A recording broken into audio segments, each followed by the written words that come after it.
Well, hi everyone. Welcome to the Way Too Long Author Salon. This week I am very happy to be joined by Ruth Ben-Ghiat, the author of Strong Men, Mussolini to the Present. This was out 2020, correct? Originally. 2020 and then 2021 with an epilogue on January 6th, Yeah, a new edition. Yeah. yeah. As you can see, my copy is plenty marked up, all the way through. And I've come back to this book a number of times since it came out. And Ruth and I first met was last fall, I think, right, in New York. Yeah. Yeah, at a conference on Christian nationalism and authoritarianism, where she was gracious enough to be on a panel where we were releasing at PRRI some new data on authoritarianism. I had a really rich conversation there. So we've stayed in contact since then. For those of you, you probably have all seen her all over the place and in print and on camera and on NPR and all of that. But just to give you the formal thing, she's an internationally acclaimed historian, speaker, political commentator for CNN, other publications, professor of history and Italian studies at New York University, lives in New York. So we're just going to jump in. So remind everybody how we do this. We are going to first, let me just invite you all to say hello in the chat. If you want to say, your first name and where you're connecting in from, that's always helpful to see. And then go ahead and if you have questions you want to ask, we will turn to those about midway through, so about 7:30-ish. We will turn to questions and answers. So if you'll put those in the Q&A box, that'll make it easier to sort out from the comments. And I will turn there, and we're going to get to some current events. Obviously, we have more than enough just right off the headlines today to talk about. But I do want to take a step back, because I think one of the big values of Ruth's work and this book is that it gives us a framework for kind of sorting and sifting through the noise, seeing what's important, seeing where the patterns are, and really which things ought to be setting off the blinking lights on the dashboard, and maybe which things are a distraction. So we're going to kind of talk about some bigger frameworks, and then we'll absolutely get to the things that are right in front of us in the news today. But I want to start really with some big themes. And it was remarkable. Again, this book came out in 2020, which means you were working on it during Trump's first term. Yeah. Right. So you had a lot of that right in front of you, but like some of the themes, what's I think so valuable about the book is that it's not just a US book, but you draw on your Yeah. history of not just Europe, but South America and other places around the world where there's a kind of script that we're seeing. And I thought I'd just start there and ask you about, this big theme that we've heard a lot about of desolation to greatness, right? And kind of how that has played out. We've certainly heard that. I love your quote of George W. Bush, his comment of Trump's first inaugural address, where he said, "Wow, that was some weird shit." But let's start this. So this kind of desolation to greatness theme, and that's not just Trump, right? I mean, that's kind of part of the formula. Yeah, and it's so the idea of the strongman as the savior of the nation, and to be the savior of the nation, it means the nation must be in a terrible shape. Uh, and this has been an abiding thing with Trump, where he called the nation repeatedly during his election campaign that it was like a garbage pail, the garbage bin of the world. It's like, really? But you have to be the garbage bin so somebody can clean you up, and that, of course, would be him. But this has been used by, it was used by Mussolini, of course, by Hitler, and so the awful, part of this is that in order to clean up the nation and save it, you have to get rid of or lock up. There has to be somebody who has to blame for this. You have to scapegoat somebody. And throughout history, when you do a book that goes over 100 years, it's really been remarkably, there's been a lot of continuity. It's if it's right-wing authoritarianism, of course, it's the left, but also liberals. The fascists went after priests if they were socially progressive or liberal priests. So, religion is not immune to this. LGBTQ people, that is a huge through line. Ethnic minorities, religious minorities. So and women are, so authoritarianism has always been about taking away the rights of the many, reproductive rights, assembly rights, free speech, and benefiting the very few. And depending on the regime, that could be, it's like the very rich, or of course the party officials. But these are the people who win out from, quote, saving the nation. So it's remarkable to have, and immigrants, of course. Immigrants is Mussolini was a big kind of adherent of great replacement theory back, like literally 100 years ago. Talked about black, brown, and yellow. That's how he talked. People who were having too many babies, up through Stephen Miller today, talking about the dangerous invasion and criminal aliens. So many of these themes haven't changed at all in 100 years. And now we're seeing their application in very nefarious ways in America. Yeah. So, the word Hitler has already come up. And I want to ask you about that because, I've used this analogy as well. I had a really weird experience where I wrote a piece on Substack where I just took Trump's language, right, that he was using in speeches, and like showed how you could literally lift it out of Mein Kampf, right? That it was just when he was talking about vermin, Yeah. poisoning the blood of the country, like, and I just literally showed, like, there's where it is in Mein Kampf. Here's the paragraph, right? And when I went to promote that on social media, it got flagged as hate speech Yes. because I had connected it to Hitler, and I escalated this all the way up with like LinkedIn, and could Yeah. not convince them, right? That like, look, I'm a scholar. I've got Yeah. footnotes. Like, I'm not like making some wild Hitler analogy. Like, I'm actually showing like the quote.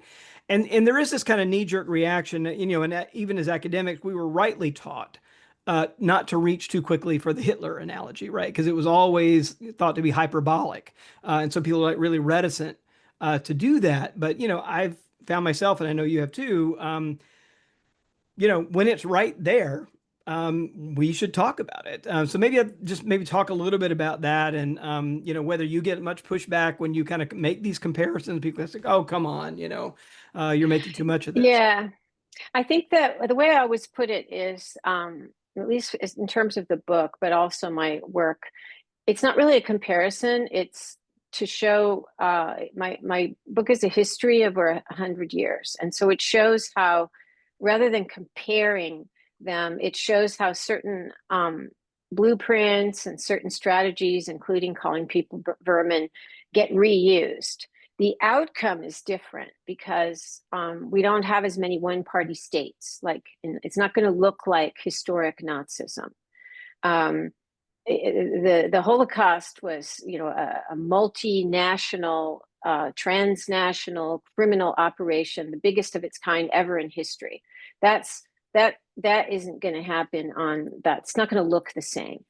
So, but there's a reason that Trump and company are very sensitive to these comparisons, to the point that in 2022, Trump sued CNN for $475 million for comparing him supposedly to Hitler.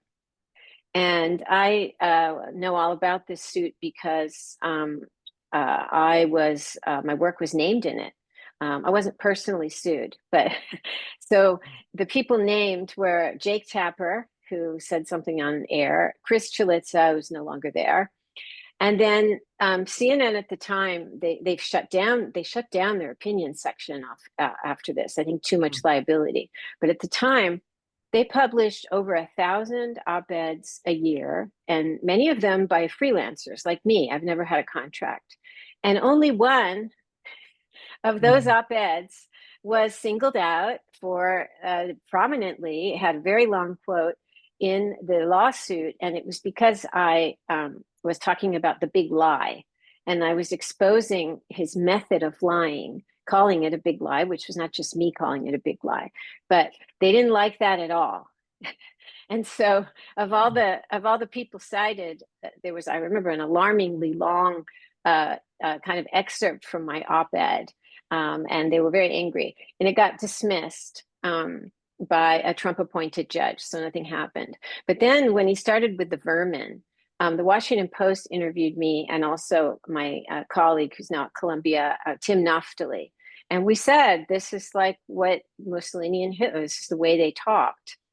And Steve Chung, who's the thuggish, communications person who comes from the world of wrestling, the Washington Post went to him for a comment on our analyses, and he said, and this was like, I guess 2024, said that those who make such associations will find themselves crushed, like something like crushed like bugs, when Trump returns to office. So I'm saying these stories because he really doesn't like to be called out on this, because there's something there in terms of the rhetorical strategies, and also telling Chief of Staff General Kelly that he wanted U.S. generals to behave like Hitler's generals. There's he's got an admiration there for Hitler, for sure. You can say that. Yeah. Yeah. Well, speaking of these kind of bigger frames and scripts, I found, again, one thing that I found so helpful is distilling out some of these patterns that you can see echo across geographies, across time. And three that you hold up in the book are kind of interlinked: utopia, nostalgia, and crisis, kind of three frames of mind that you talk about. I wonder if you can maybe just unpack that a little bit and how those work together. We're certainly seeing some of those. I wrote a piece back during Trump's first term where I talked about white evangelicals, and I argued in a piece for The Atlantic that they had been transformed from values voters to nostalgia voters. Like that was the term that I used for, I think some of the same reasons. But maybe you could just unpack those three things: utopia, nostalgia, and crisis, and how they work together, how we're seeing that today. Yeah, and all of these have the reason these narratives are so, including the savior, most Yeah. obviously, the reason they have a pull on people is that they can both be secular, but they obviously have religious. They build on religious narratives and religious doctrine, and that's why that's what propaganda works best, when it builds on something familiar, like on a belief that you already hold, and then it kind of leverages that. So utopia, you're building a better nation, like make America great. So that's the forward part. Hmm. And so obviously for Hitler, it was the extreme, the population engineering for Aryans. But for Mussolini, for example, it was that, Italy was disrespected. People thought Italians weren't serious, and we were going to be transformed, he said, into a modern nation, a respected modern nation. So everybody has their version of that, the utopia. And of course, for communists, the revolution is held, it holds out a kind of utopian future. So that's that. So it mobilizes people around a future project, and that's very compelling. But it can't only be future, especially for right-wing authoritarians. It also has to be nostalgic. So it's make America great again. You got to have the again, and because it's going back to a time when, and Mussolini he defined fascism as a revolution of reaction. So that's the utopia, and the reaction is that we're going to turn back the clock and restore things when they made sense, when women didn't have as much rights, and of course each country has its version of that, each politician. So we know what Trump's plan is for nostalgia, and it's being activated now, right? So that's the nostalgia, and it's also very compelling. Like we don't like today, things are changing too fast, the wrong people are getting power. We want things to go back to when the white Christian male was supreme, and of course this is also a utopian construction sometimes. So then the third time frame is crisis, and that's what we're in right now. When and they're all going at the same time, because authoritarians are all about contradictions. And crisis is when you create a crisis, or you take advantage of a crisis that actually happened, like the Reichstag fire, or in Turkey, Erdogan managed to kind of come out of the military coup against him in 2016, and he launched an enormous crackdown that is saving the nation, right, from subversives, and it's still going on today. So crisis is when the very essence of the nation and its future are threatened. And it's always the same. It's the internal enemy, could be Jews, could be Muslims, or now we have immigrants, but they have to be, to be most effective, they have to be in collusion with an external enemy. So thus, Jews are not just inside your country. It's also like Jews everywhere, like globalists. Immigrants, so what we're seeing now with Hegseth and Miller, I've been tracking they're saying that there's foreign terrorist organizations and international gangs who are colluding with immigrants inside, right? So you always have to have that, and that's crisis. And when you, and the only solution to crisis is force to restore the order of the nation. And over again, this has become a recipe, a justification for crackdowns, for police states, stuff like that. Yep.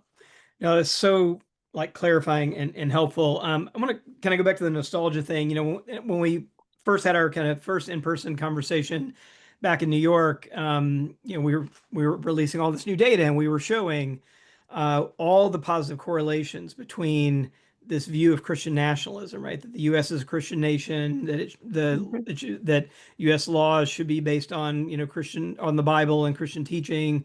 We should declare it a Christian nation. All those kinds of attitudes, and how tightly correlated they were to support for Trump, support for the MAGA movement. And in fact, we even, you know, after the last election, released some data showing that in every state you can see that tight correlation. So it's not just a national thing, but even at the state level among white Americans in particular, there's nearly a linear correlation between support for Christian nationalism and support for the MAGA movement and Trump.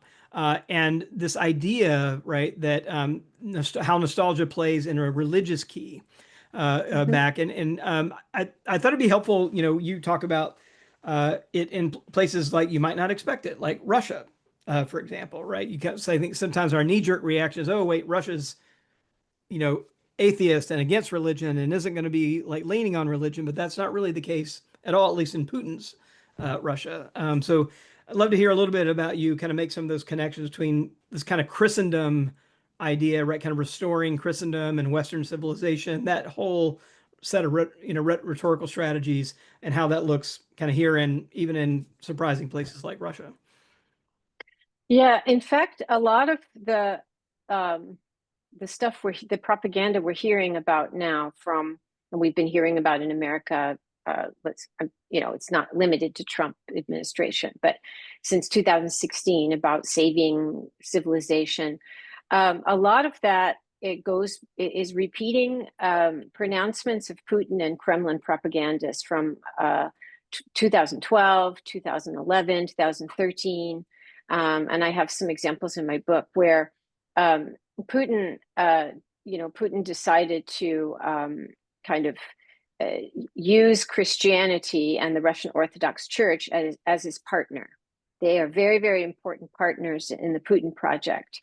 And so they give him, the more corrupt the leader becomes, the more murderous, which of course Putin has plenty of blood on his hands, the more he needs the church to be seen blessing him.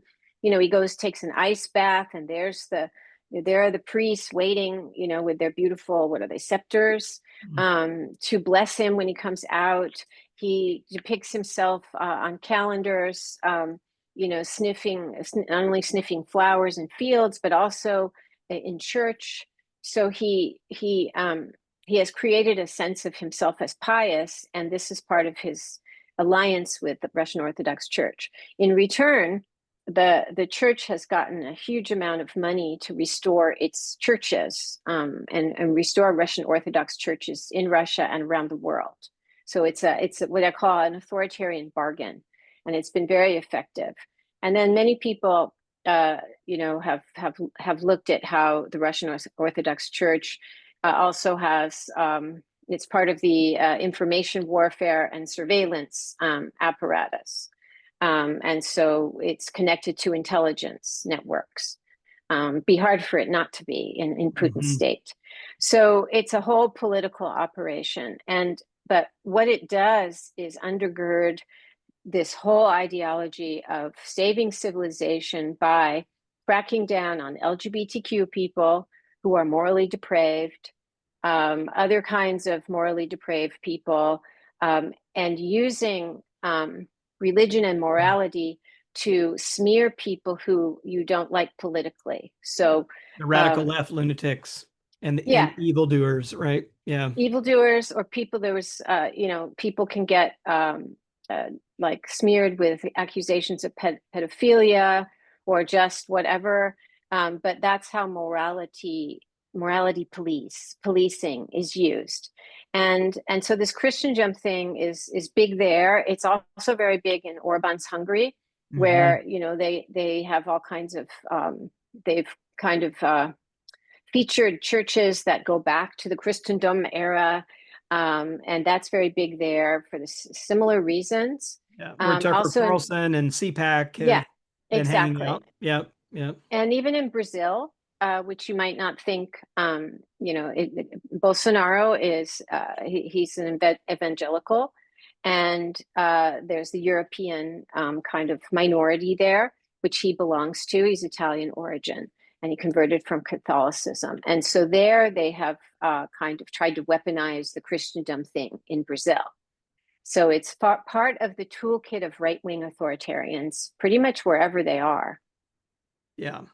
And of course, we're seeing that in spades, here with like the anti-Christian bias commission, right? And it's designed to protect Exactly. one particular kind of Christianity. And I was so struck, when he spoke on the campaign trail to the national religious broadcasters, which is a whole room full of evangelicals. Like that's the place where he decides to say, "We're going to bring back our religion," right? Just to this room full of white evangelical folks. He certainly isn't saying that to any kind of audiences of color, right? We're going to bring back our religion, right? It's this white European Christendom that kind of has in mind there.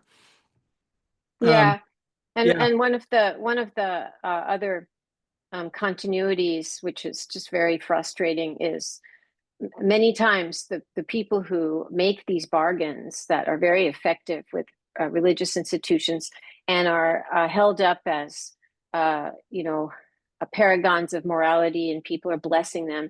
They're the most depraved and impious people. Like Mussolini, not only was a complete atheist, he hated the church so much because he'd been a socialist that he wrote like a book about a cardinal that had a mistress. He truly hated the church. And yet he was the one who did the Lateran Accords, and he was praised by the Pope as a man of destiny. mm, And of course, Trump doesn't have a pious bone in his body. He's completely amoral.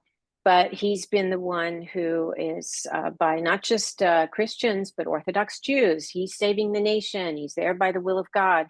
He's the divine vessel, all of this. And so there are some who seem to have been somewhat personally pious, like Franco, but a lot of them, it's like a totally disproportionate to their character and their actual belief, lack of belief, and the yeah. way they're held up by publicly by religious partners.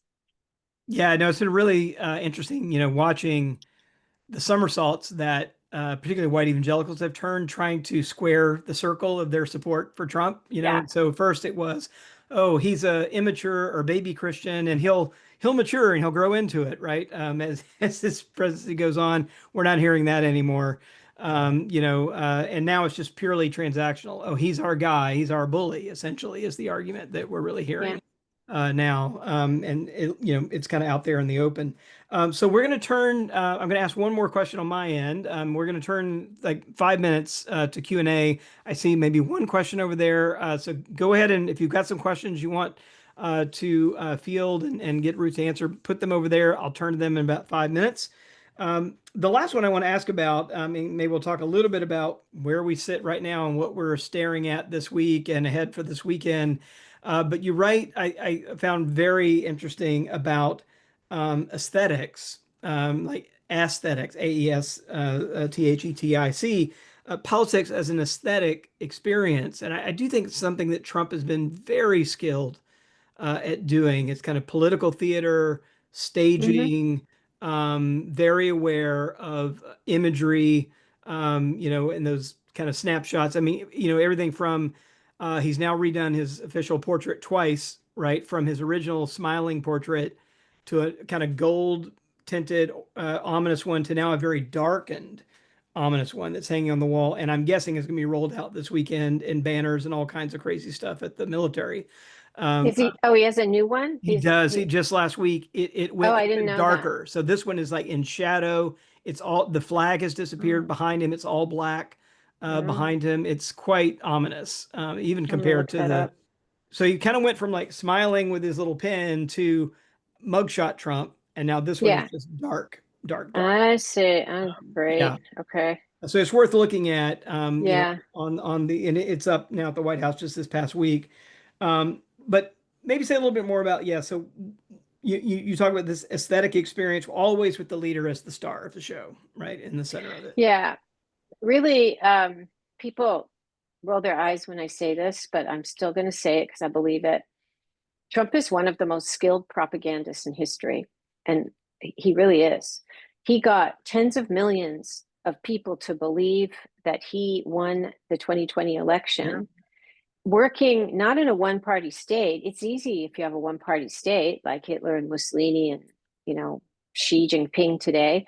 He was working in a completely pluralistic environment, uh, in a democracy, and he still got all those people. He's been emotionally and psychologically conditioning people along certain vectors for a long time now, 10 years. Like Yeah. violence is the way to solve problems, the leader cult, that he can do no wrong, that he loves them, all of these things, and they're the exact same things as Mussolini used to say.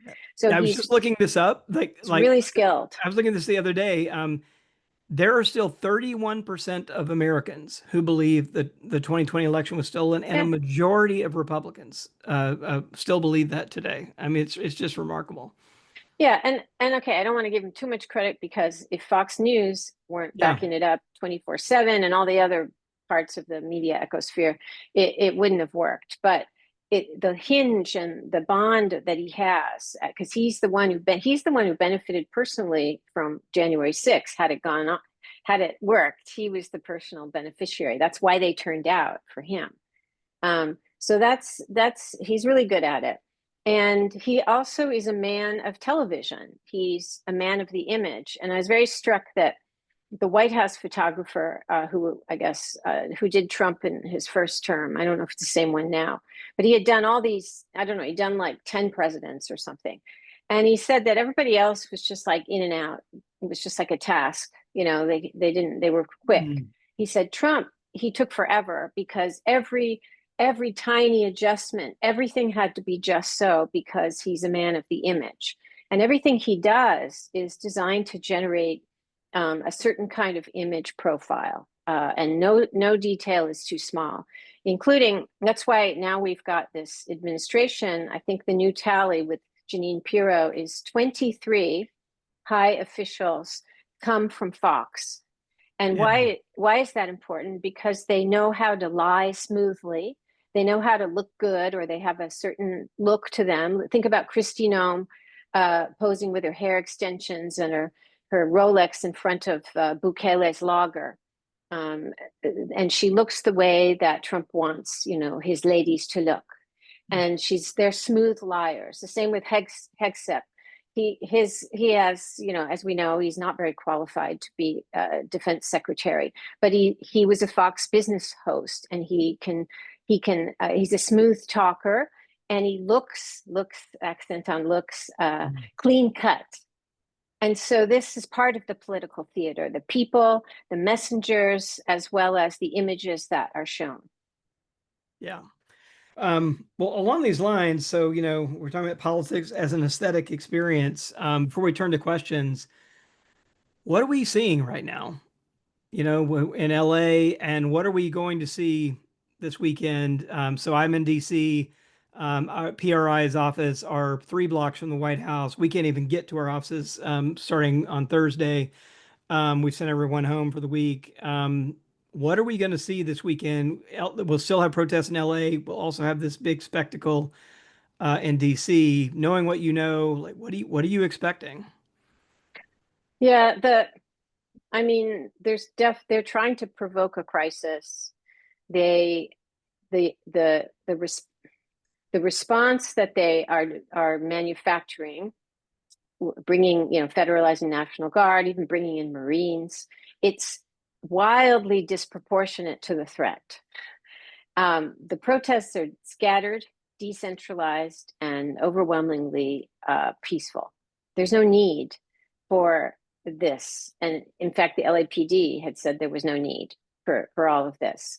So you have to ask why, what are they getting out of this?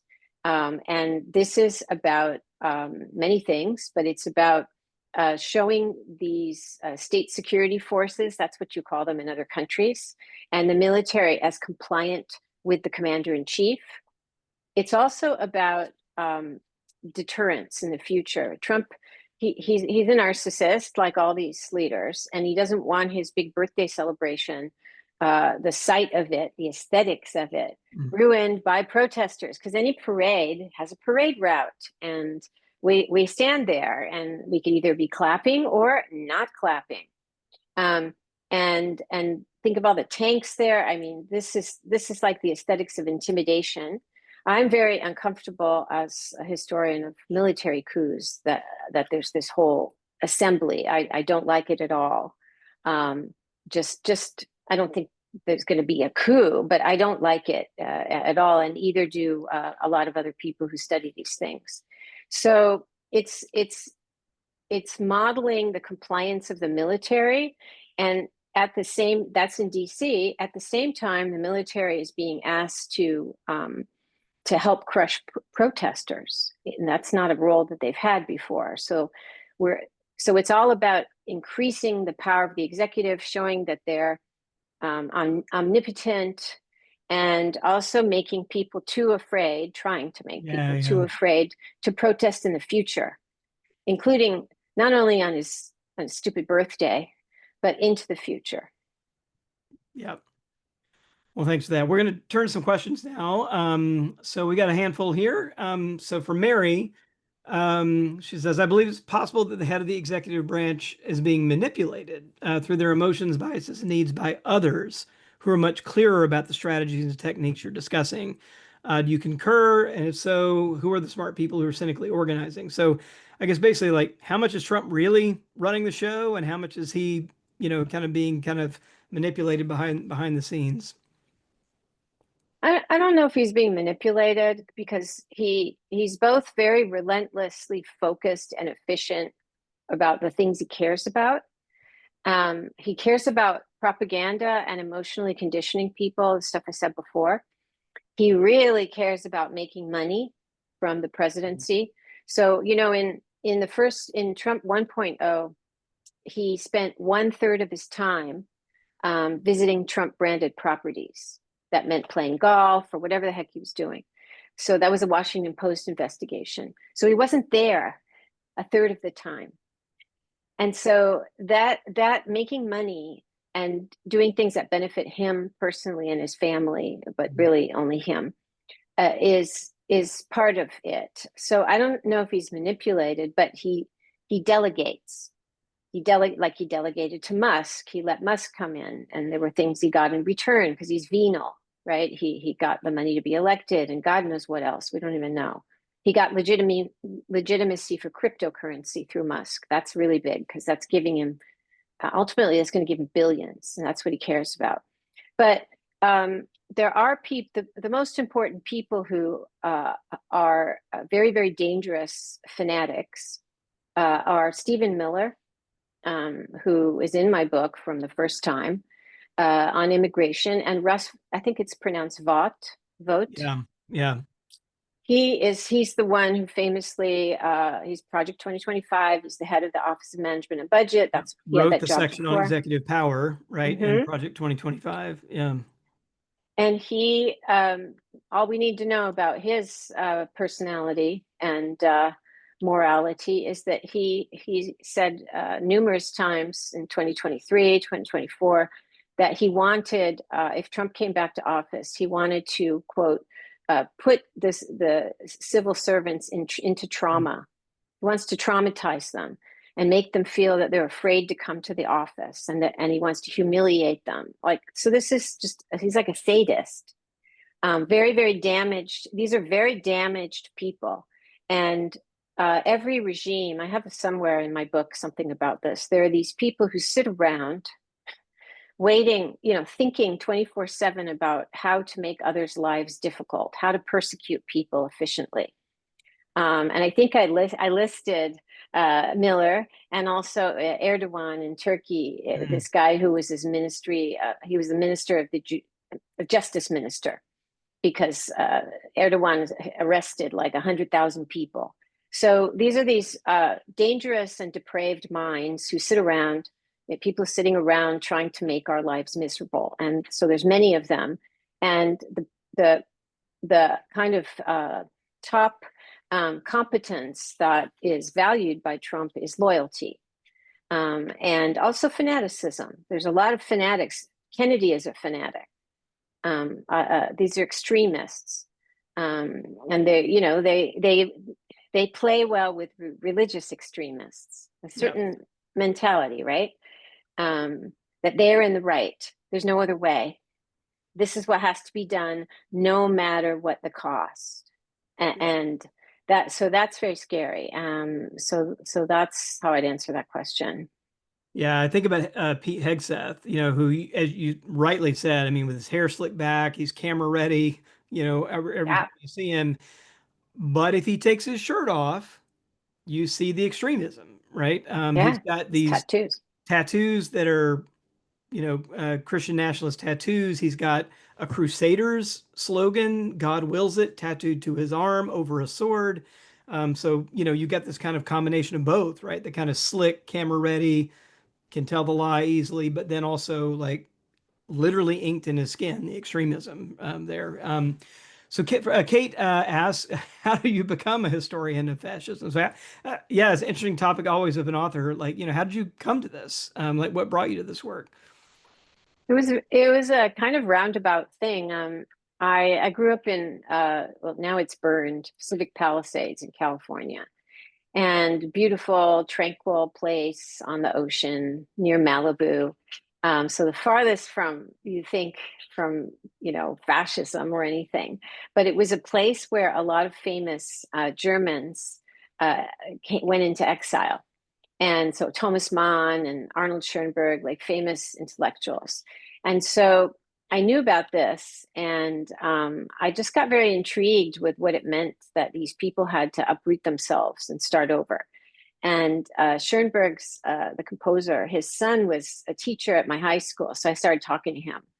And so somehow I just got interested, because I didn't, my mom's Christian. I went to Presbyterian nursery school and stuff. And we didn't ever, my dad's Sephardic Jewish, but we never went to synagogue, like not even once. So it was very, very secular. And nobody was connected to the Holocaust. No family, because my dad's from the Middle East, my mom's from Scotland. So it wasn't that either. There was no, because some people like Jason Stanley, his grandparents were affected by that, but I didn't have that. I didn't hear about it at home. So it was really from this, like just thinking about these people, and hearing how difficult it was for them. And so then I decided in college and grad school, I started getting interested in Italy. So I decided to focus on Mussolini. And so that's what I was doing for many years, writing books on fascism. And then when Trump came on the scene, I had already started writing for CNN, but on history things. And that was the extent of my public scholarship, was just doing some pieces for CNN. And then when Trump came in, that changed everything. And I looked at him, I heard him speak, and I thought, uh-oh, this is totally familiar. And I started writing about Bannon and Trump, and then it just all took off from there. And then I decided to write this. It's like, in retrospect, kind of crazy to write this book that's global, that goes over 100 years. I'd never written anything like that. And that's Strongman. And Trump is in it. And some people didn't want Trump to be in the book. They were like, are you crazy? What does he have to do with anything? Why are you putting him in a book with Mobutu? but I think it was warranted. So that's the story of that. Yeah, if anyone wants to dive deeper, I'm just going to read a couple of titles here. Previous books, Italian Fascism's Empire Cinema, Italian Mobilities and Fascist Modernities from Italy, 1922 to 1945. So if you want to dive deeper, you can go there. So from Teresa, if we are in the crisis phase heading toward or in a police state, what are the most effective responses to halt this? We had a couple that are in that. What do we do? Yeah. So the most recent piece I wrote for my Substack that's called Lucid is actually it's about how one of the reasons they're having this disproportionate response is that they, just as we talked about the aesthetics of power, they need to show they're dominant, but they also are extremely threatened by what's been going on, that ordinary people have come out bravely, inspired by decency and empathy and solidarity, to try and stop ICE from taking people away.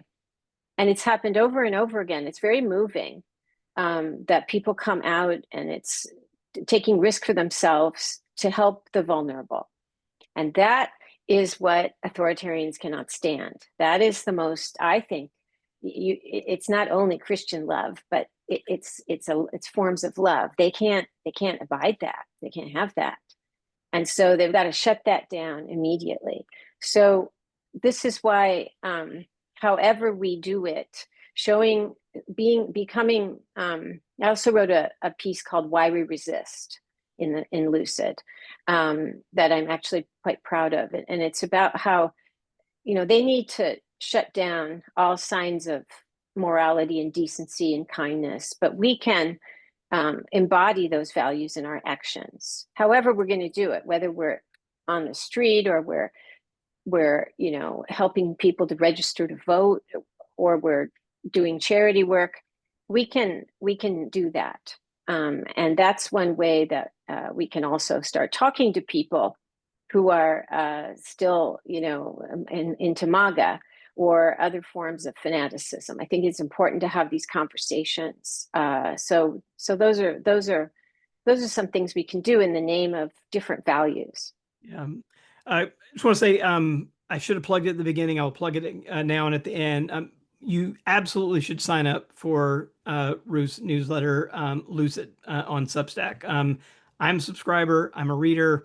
And there's the book and all that, but there is also a lot of I actually had a quote that you almost exactly said. I'm going to read it because what I appreciate about Lucid and your ongoing commentary on the air too is that I think there is this deep humanitarian and moral core to what you're saying, which I find really helpful in your work. So it's not just analytical, but there's a kind of moral core to it that I hear coming through.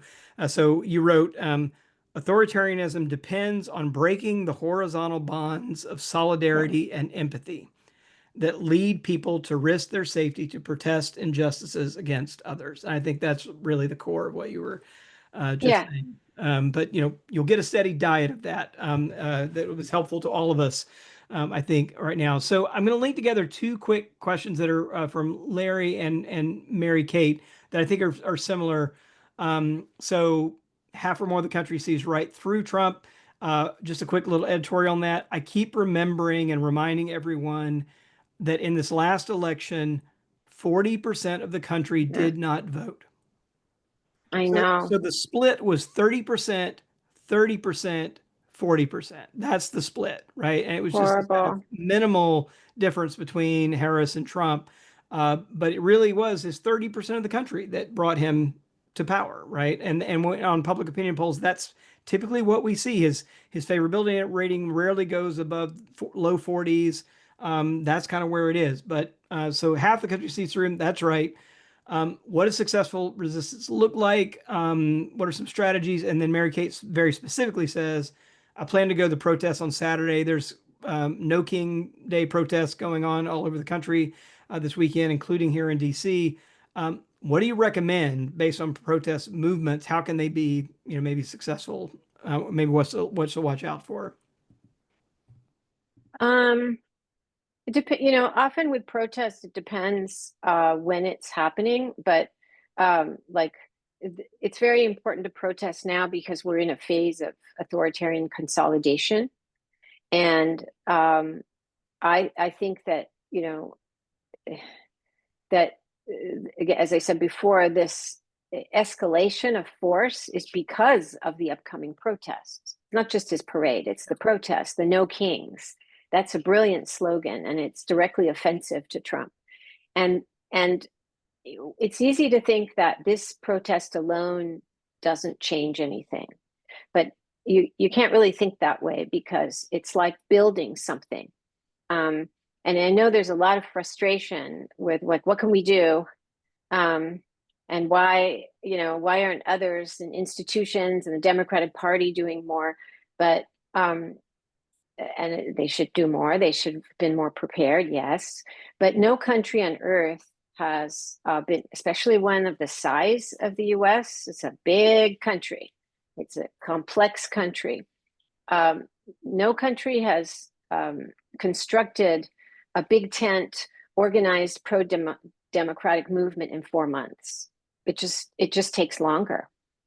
And so every protest, especially if you're in DC, but anywhere, is generating images that counter and experiences of solidarity and empowerment, meeting new people that are like insurance for the future.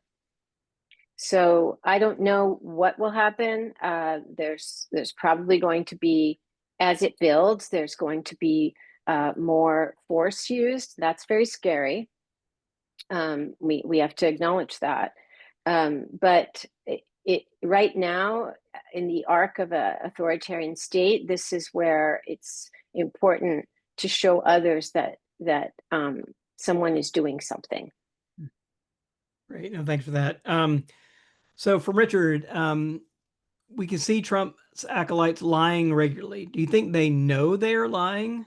Are they consciously lying, or is their focus much narrower on ambition or power? I'm thinking of Rubio in this regard, right? Who we have very different vision of Rubio in Trump's first term than we have right now. There's obviously, I think, some people, like you said, who are just, yep, I get up in the morning and what gets me out of bed is thinking about how I'm going to make people's lives miserable. I absolutely agree with you that that's going on. What about the other people, the kind of enablers there? And does it matter if they know they're lying or don't know they're lying, if they're still going to lie? I think it matters in terms of their bad faith. Like, think about all the people who were denying vaccines at Fox and then getting their own kids vaccinated and Mm, themselves vaccinated, so they would be safe. Or I often think about the fact that Rupert Murdoch briefly after the election of 2020, he circulated a memo and he had a plan. I'm really haunted by this, for all the top hosts, Carlson and Hannity, to come out together on camera and say that Biden won the election and just stop with this business and put the record straight. And then I don't know, I'm not an employee of Fox, but it didn't happen. And the opposite happened. So all these people who know perfectly well, so it became, a propaganda point. yeah. And And now, their own and now polling unit called it for Biden, right? That's right. Yeah. Yes, their own polling early Yeah. on. Um, and so now it's a loyalty test question. You because it's a lie, you have to show that you believe the lie and you will repeat the lie. And that's how propaganda spreads. So it does matter in that regard that they know they're lying. But sure, they all know, and it's part of serving Trump.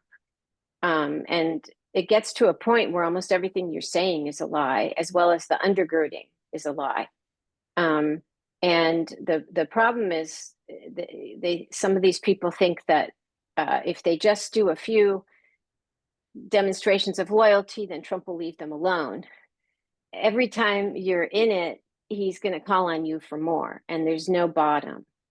So that's the sad trajectory of people who know better, and they do it anyway, and they fool the public. Election denial and lying to the public I actually see it as a form of corruption. Hmm. Because it's defrauding the public, actually, including about medical stuff. I think that's a good frame to see it. It's fraud. Yeah, no, that's super helpful. Let's see what I got here. All right, here's the theological one. We'll see what you want to do with this one. All right, so we got Carol, who's given us Ephesians 6:12. We wrestle not against flesh and blood, but against principalities and against powers, against the rulers of darkness of this world, against spiritual wickedness in high places. Is this in any way helpful in explaining why so many Christians seem blinded to the truth and reality of Trump's corruption and the big lie? Yeah, I think that I think that there's a chain of when they're going to church, and if they're hearing their ministers and pastors uh, kind of have interpretations and be pro-Trump, then this is keeping them in a lack of enlightenment. And I think this is part of the problem.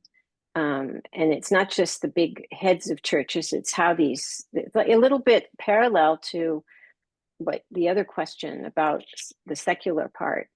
And I think that there's a reason that a lot of what has gone on in the sphere of education, how those laws on the state level that they're supposed to take away the study of injustice and slavery, and because the wording of the laws is that you're not supposed to cause people emotional distress. Oh, right. Yeah. What they're trying to do is to get you to forget your conscience. And so this of course attaches very well to the study of justice, also as Jesus wanted it. And there's a lot of effort expended. That goes back to why they have to work to get the sympathies of religious institutions, because if you start listening to that voice of justice harnessed to faith, that's very powerful, and they can't have that. Yeah. Yeah. I'll give one little quick riff on that verse. I'm trained in sociology and theology, and when growing up, so I grew up evangelical, as most of you know. And when I read that verse growing up, it was always kind of very spiritualized, right? It was literal, like it was like the literal power of Satan and demons, and like it was literal, like those were the things like roaming around in the world, the principalities and the powers. I think as I've gotten older and kind of thinking more sociologically, I think of that verse as maybe the most sociological verse in the New Testament, because it gives us a way to talk about the power of institutions, the power of culture, and as you said, Ruth, like the corruption of culture, the corruption of those values that sit in those institutions, and that even when the person is gone, right, that kind of create all this, we may be left, right, with a kind of culture of corruption that sticks with us that we're going to have to do something with on it. And so maybe you say a little bit about this in your book about what happens when the great leader falls. And so we're kind of at time here. Maybe you'll kind of take us home on that note, and maybe with anything that you see that's hopeful on the way things are going, or where things might take a turn for the better from where we are. Yeah, I really think I've been using since I don't know, just a few weeks after the inauguration. It was clear that the scale of the corruption and immorality is so vast that I started using this language, and I said, "There's a reckoning that's coming," and I keep saying it. Initially, my piece, this is for Lucid, said there'll be revelation and a reckoning, but I thought that sounded too, you know, That'll uh, preach. yeah. So I just kept reckoning. But I Mhm. truly believe, because there's going to be a lot of hardship, people's Social Security will stop coming. There are all kinds of Yeah. things. And I do believe that eventually people's eyes will be opened because it just the violence and the all the things that are going on. And there'll be some kind of reckoning with the bad faith of local GOP people, Trump himself, and perhaps something better can come out of this. And this is a long-term optimism, but I truly believe that that there'll be, for this audience, I could say there is going to be some, we can use revelation in any way, and I think they're all valid. They're all valid. All right. Well, from your lips to God's ears on that one. We'll end there. But thank you so much for being with us. And I just want to say, like, I am so grateful for the work that you're doing in the world, for the country, and helping us kind of see Lucid with some clarity. I love the title of the Substack. So the Substack is Lucid. The book is Strongman, Mussolini to the Present. And thank you, thank you, thank you. We will look for more coming from your direction as we're all struggling to find our way through. So thanks, Ruth. Thank you, and thank you for the amazing work you're doing. And I've learned so much from it. So All right. thanks, everybody. Thanks, everybody. Bye.